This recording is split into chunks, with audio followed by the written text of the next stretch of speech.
Oh my God, hi YouTube. How are you? Hi YouTube. How you doing? Oh my God, hi guys. I'm so excited. First of all, if you're new here, subscribe. It is so amazing that I picked my phone up last night and I thought that I was tripping. It's like 243 people watched my video yesterday. It was crazy to me. And then it's like I have 155 subscribers now. So thank you to all my new subscribers. I appreciate you and I appreciate you taking your time out of your life to watch my video, to push the button to give me motivation, and maybe that I can reach somebody else who may be going through the same things that I'm going through, or know somebody who's going through the same things that I'm going through. Today I have 7 months clean and sober today, living in sobriety. I got 7 months today. I couldn't get 7 seconds. I needed my drink. I needed my drink like crazy. I thought I needed a drink, but kind of find out I didn't need nothing. I didn't need no drink. I like who I am today and who I am becoming today.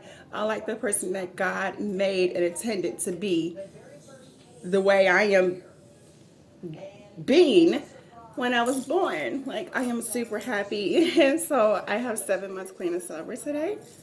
I, Jesus, it ain't me, it's all God. Because I thought I was going to be an alcoholic the rest of my life. I had got used to and accepted that I was about to just be an alcoholic and I'm going to be sneaking around trying to find out how to fix this, how to fix that, how to hide this, how to hide that. That's what I thought, but God said, no, I love you and I want you to live. And I'm living. I am going, excuse me, I'm going through things right now with my kids and trying to clean up my mess from my past with my alcohol. But y'all know something that was so beautiful last night? I was super tired, and when I laid in my bed, I always praise God. I pray on my knees and I get on my bed and I go throughout the rest of my day and think about what was positive, what happened, how I feel, and if I said anything to anybody where I was wrong, that I should go back and, apologize to them in any kind of way, because that's one thing they taught me when I was in treatment. I went through an inpatient treatment for 30 days after coming out of detox for 5 days, and I lived with a bunch of women. But I got to know about myself and learn about myself, how to rethink and how to look at things different. And then I did intense IOP, and then I did aftercare. And it was the best decision that God ever gave me to make, because my life has been so much better. I am without my babies, but not that I'm not drinking. I know they're coming home, and I'm not doing this just to get my kids back. If I was doing this to get my kids back, I'll be drunk again. I had to really surrender and want to live to be able to put down that alcohol, keep it down, and willing to do the work with changing the way I think, changing the way I look at things. Talking to my sponsor, and that's a lady who helps me deal with my feelings and emotions. I have to share with her what I'm thinking, what I'm feeling. But last night, I was feeling so grateful when I got all snuggly in my bed, because I remember at one point I was homeless in the street, sleeping at bus stops, sleeping in doorways, because I have a beautiful home. But my husband, there was so much going on every second with me when I was in my alcohol. Police were here, social workers were coming, and I would come home after 2 nights out of drinking and doing whatever it was that I wanted to do, being selfish. And I would come home, and I didn't come home and try to be good. I come home and want to fight or argue, I guess, because I know I was guilty and I know I was wrong. Now that I have a clear brain, and like I said, I was holding on to a lot of resentments of things that he did in the past and ways I felt about things. And resentments is the worst thing that you can hold on to in this world, because it doesn't give you a chance to be free. I am free of resentments now. And I don't try to hold none or get no more. If I feel some type of way, I'm going to talk to the person that I feel it with, because resentments will play over and over and over in my head. And I'm not taking the time out to be grateful, because I'm so worried and thinking about what this person did and replaying it over and over in my mind. It's just trifling. Oh my God. But I would come home and my husband would just tell me I couldn't come in the house. And I would be crying and he'll be crying. And bad as he wanted to open up that door, he just couldn't. And this is before the kids had got taken away. And I remember having to leave and go back into the area where I knew people, where I felt safe. And I remember at one point that I didn't have no clothes. I hadn't took a shower. I wasn't ever really hungry. I had lost so much weight. It looked terrible and retarded. And people would always tell me, you need to go home because this is not for you. You're too pretty to be in the streets and you're too nice and blah, blah, blah. But I remember one time I walked past this house and I had my clothes changed in probably 3 or 4 days. And somebody had got evicted. And I saw some clothes sticking out the bag. I went in that bag. This is where my alcohol and my drugs took me. I went in that bag and put on them clothes like they was mine. Changed behind an abandoned building, washing up with a bottle of water, not brushing my teeth because I ain't had no toothbrush. And I was homeless. I couldn't come home because of my actions and the way I reacted and the things that I did. And it hurt my husband so bad. I can't even remember my kids saying, Daddy, let my mommy in. And he's saying no because I don't want her coming in here with that drama and that craziness. The landlord want to kick us out because he didn't got wind that the police done been here 3-4 times in a week. This is where my alcohol took me. It was just terrible. And I wasn't homeless because my family didn't want me. Let me clear that up. I just didn't want to go to their house with my sickness, with my disease of alcohol. I didn't want to go there. And then I felt shame, oh, guilt, remorse, nasty. I felt like people were looking at me in a disgusting way. I couldn't look nobody in the eye because I know what I did the night before, or I know that people are not happy with the way that I'm living. Hell, I wasn't happy with the way that I was living, but that's how I was living until God reached down and saved me and cleaned me off and dusted me off from inside out. And I got 7 months clean and sober without a drink. I thought I needed a drink to clean up my house. I thought I needed a drink to put on my makeup. And I don't. I actually get things done better. I do my makeup better. I'm more focused. I'm more thoughtful. I'm more positive. I'm more grateful. Yeah, this girl, if y'all have a problem with alcohol or drugs or men or anything that's not letting you be who you want to be, anything that's holding you down, you got to step back and take a look at the big picture. See if you're happy. If you're not happy, then there's a lot of ways to change things. I know that I had to see a therapist, and this is before this time. I had to see a therapist about when I was raped at gunpoint in my own house. You know what I mean? Real quick, I used to have my aunt, and this is when my 11-year-old, he was 4 months. I used to have my aunt come down and help me clean up, and she helped me clean up, and I had went to my bedroom. I had just came back from a Cavs game, and I went to the bedroom to feed my son, and I heard my front door open, and I'm thinking, where is she going? So as I get up to walk out my bedroom door, there's a guy in a blue hoodie walking in my house with a gun. He pulling me in different areas of my house, and I'm wondering, oh my God, I left my door open, or why did she have my door open? I don't know what I'm thinking. He put her and my son in the room, took their phones away, or took her phone away, took my phone, and he raped me at my dining room table.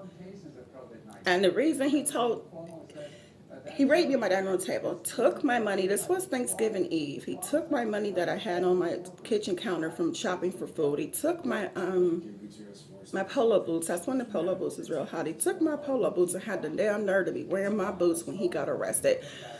My aunt had wanted to use the money that I gave her to buy drugs, and my aunt was an addict too. But I wasn't doing drugs at this time. I was trying to be sober, but not doing the work. I eventually wind up drinking again because I had done no work on myself. I hadn't even changed my thinking process or anything. But I guess that my aunt used to always say, I used to live by myself in this really nice house, and I guess when anybody would see me, they would ask my aunt if she knew me, the girl with the long hair and the big butt, and she'd be like, "Oh yeah, that's my niece. She pretty. She'll talk to you. I can get her number for you." So she was putting me out there for benefits of her, trying to get whatever she wanted from the people. And I'm sorry if you're watching my channel, but this has been going on for years, so you already know I love you. It's okay. So I guess he lived in her apartment building. She called him down there to buy some drugs from him, and then she found out that this is where I lived.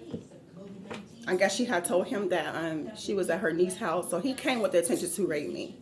Thank God he didn't shoot and kill me and shoot her and shoot my new baby. But I guess he was in his building, and he had beat up some white guy real bad, so the police came. And when the police came, the man that had my boots on, my aunt said, "That's the man who raped my niece. That's the man who raped my niece." And my mom had told me to go to the police station and make a report. Nobody went with me. It was like one of the hardest things I ever had to do. But when I did do that, it's like I started the process. He went to jail. I went to court. I took my power back. I let him know how I felt about it. He got 7 years in jail, only 7 years. My dad wanted to kill him. But that's when I started therapy. So I'm saying that to say, if you guys are dealing with stuff, don't be afraid to go talk to a therapist or a psychiatrist. If you need to get on some type of pills to make you, just make your mind back in balance, because you have to get help, because even if it's not drugs and alcohol, just depression and anxiety and all that kind of stuff is real as well, and there's help out here for everything. You just have to reach out and get the help, and people will help you.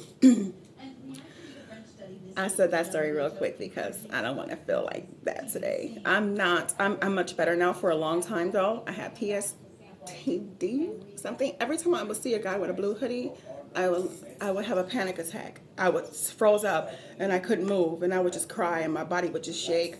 But I got through that with talking about it.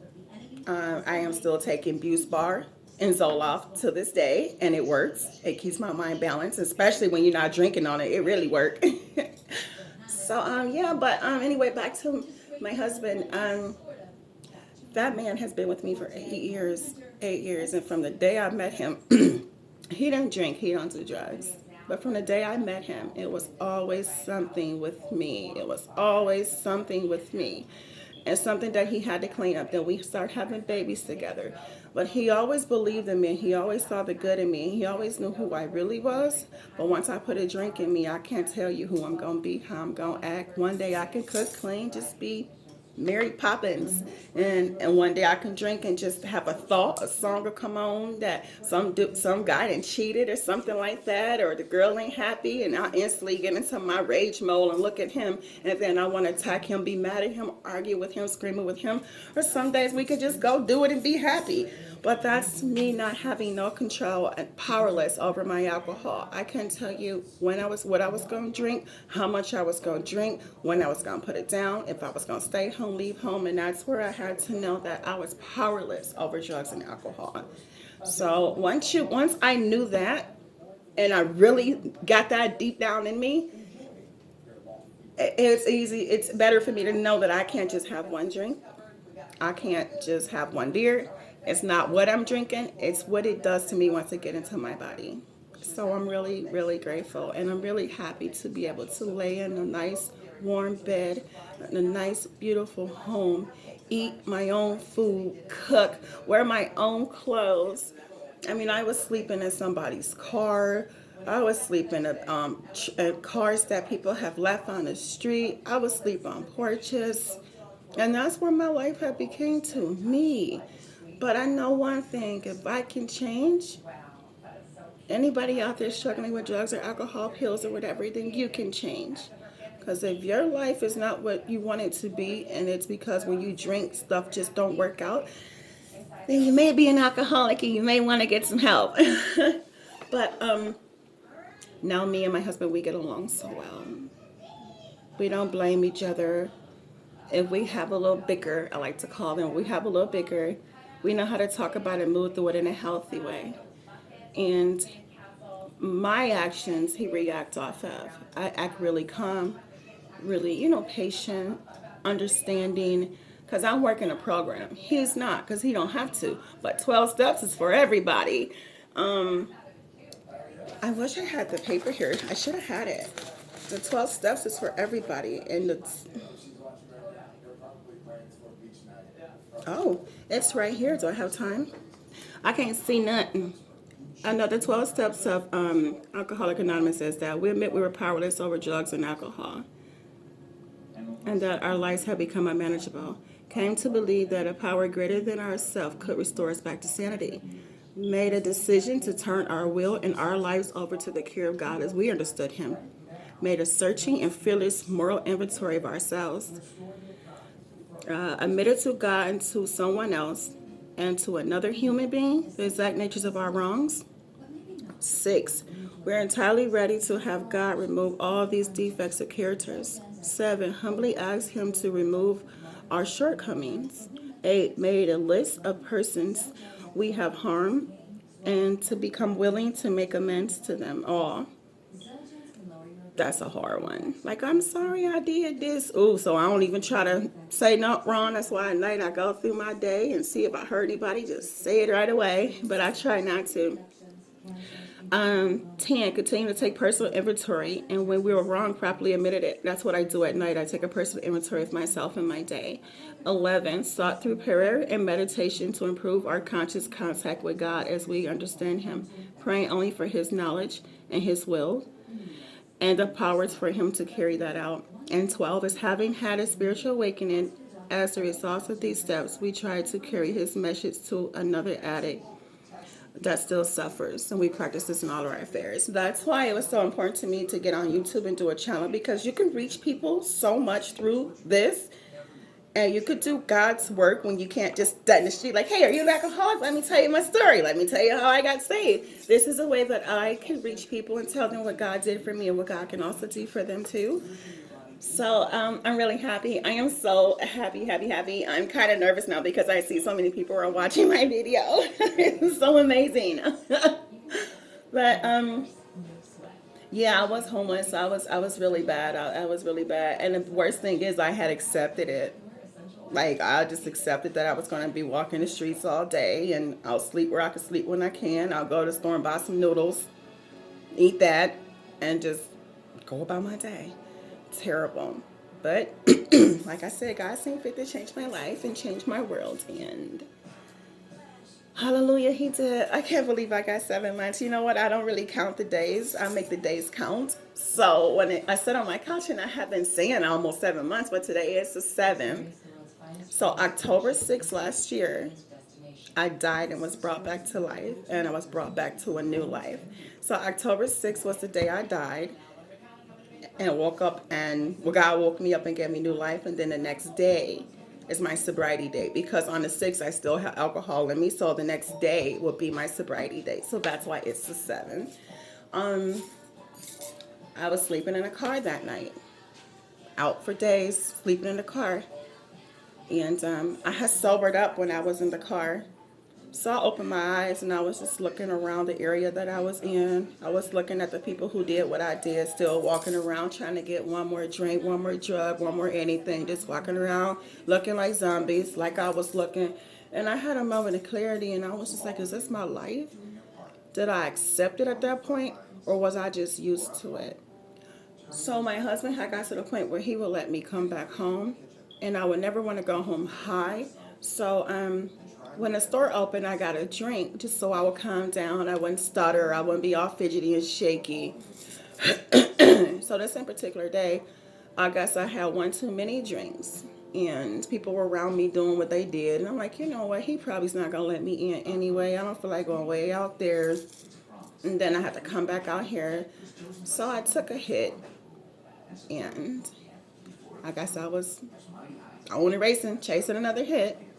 And I got into the car with this guy. This guy gave me something and told me to try it. It was crumbly, but it was also powdery. So I don't know if it was heroin or crack or whatever it was, but I know because it was powdery, I snorted it. I remember getting out his car, but when I got out his car, my body was hanging on, like I was leaning on his car, and I couldn't get my feet together. And I had my beer in my hand, of course, and I was trying to walk, and my feet just weren't going. I heard this guy that I could not stand. But he was like, Quita, are you okay? You don't look right. I'm about to call the ambulance. And I went down. I didn't feel my body hit the ground. But and then this one guy, I know he was smacking me, and he was shaking my face, and everything just went black. I was gone. I was out.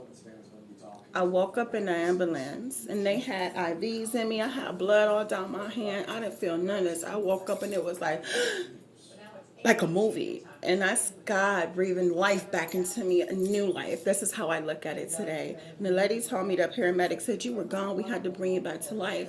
And I was just like, what? I was freaking out. I was scared.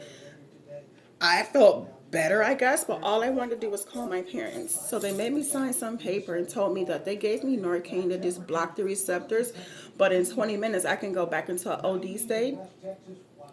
So I called my parents. They came down to the hood. They came and got me in the hood, and I went to my parents' house. My mom washed me up, and I took a good shower. And I told my mom the next day I'm going to detox.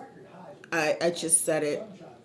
And I told her that I was scared that God wasn't real, because when I was out, it was all black. But my mom said He just wasn't ready for me yet.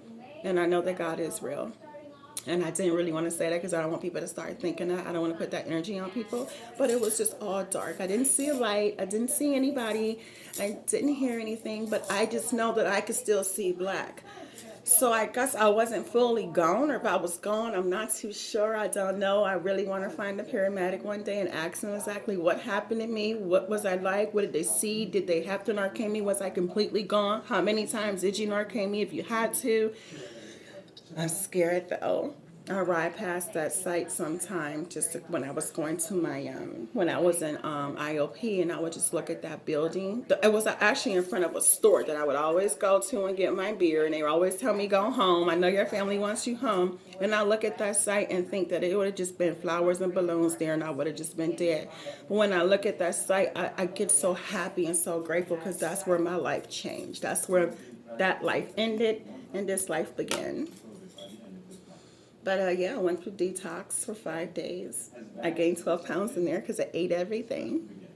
And then there so I washed up at my mom. I took a shower at my house. I slept at the foot of my parents' bed because she was going to put me in a spare room. And I was like, no, I'm scared. I don't want to go in there. I want to lay with y'all. So I laid there, and the first thing in the morning, I got up, took a shower. My sister Monica came to get me, took me to detox. She did not leave my side at all. I always thank her when I see her. But I told this story before. There are so many stories on my channel and so many things on here. If you want to know more, go back, because I feel like I'm repeating myself and leaving things out. So just go back into my videos, and then you would hear a lot more. You would see a lot more, and you will understand a lot more, because I know I'm probably like here and there. But yeah, and God gave me the choice to want to go to treatment, and I did. So here I am 7 months later, clean and sober, living in sobriety, telling y'all how it works and what I do on a regular basis. I wake up in the morning at 4 o'clock every morning, and I pray. I meditate. I read. I thank God. I praise and worship. I make my calls and texts to people who are in my thoughts and my prayers, and I'll leave them a nice message about how much God loves them, or send them a song that touches my heart, to try to touch their heart, to let them know that God is here, He is real, and He loves us. Then I go back to sleep. Then I wake up and do my hair and makeup, because this quarantine, you still want to try to keep yourself feeling good. It's called self-care. And then I pick with my phone and everything. But life is good. I'm excited. I am excited today. I ain't gonna do nothing. I'm just gonna be excited and be grateful that I have 7 months clean and sober today. Thank you guys so much for subscribing to my channel. If you want to know more stories, let me know. If there's questions that you want to ask me, I will answer them. Just don't be trying to be all in my business. I'm just kidding. Life is good. I go to meetings. I go to AA meetings. I belong to a church. I go to Bible study. I have a support group of women who I call when I'm feeling some type of way and I'm not sure what I'm feeling, and they explain it to me. I don't mind telling people how I feel so they can tell me how to think, because my thinking got me drunk and homeless and got my kids taken. So I allow people to, give me advice and tell me what I should do. And I take suggestions and I follow them. And I try not to hurt anybody's feelings throughout the day. I try to understand people and leave them where they are. And at the end of the day, when I go lay down in my bed and not a bus stop, I am complete with myself. I did talk to RG, the lady who my son is with, and she said the social worker was putting everything off on her, that she lied about the home visits, that she told them it was pretty much like an option when it's not. It's legally written down that we have to see our kids, so I'm waiting for this phone call. Yes, I've already texted her this morning. Y'all know I did, but my camera's gonna end, so if there's any stories that you guys want to hear, go back and see if it's on my channel, and if it's not, leave it in the comments what you want to hear. And I thank you guys so much for subscribing. I hope I wasn't all over the place. I just want to let you guys know that I love you and God loves you too. And have a beautiful, beautiful, beautiful, wonderful day. And don't forget to wash your hands. Bye, guys. Thanks to all my new subscribers. I am super excited to check my phone and see, like, How many people watched it now? It's amazing. It feels really good. Thanks, guys. Keep it going. Bye.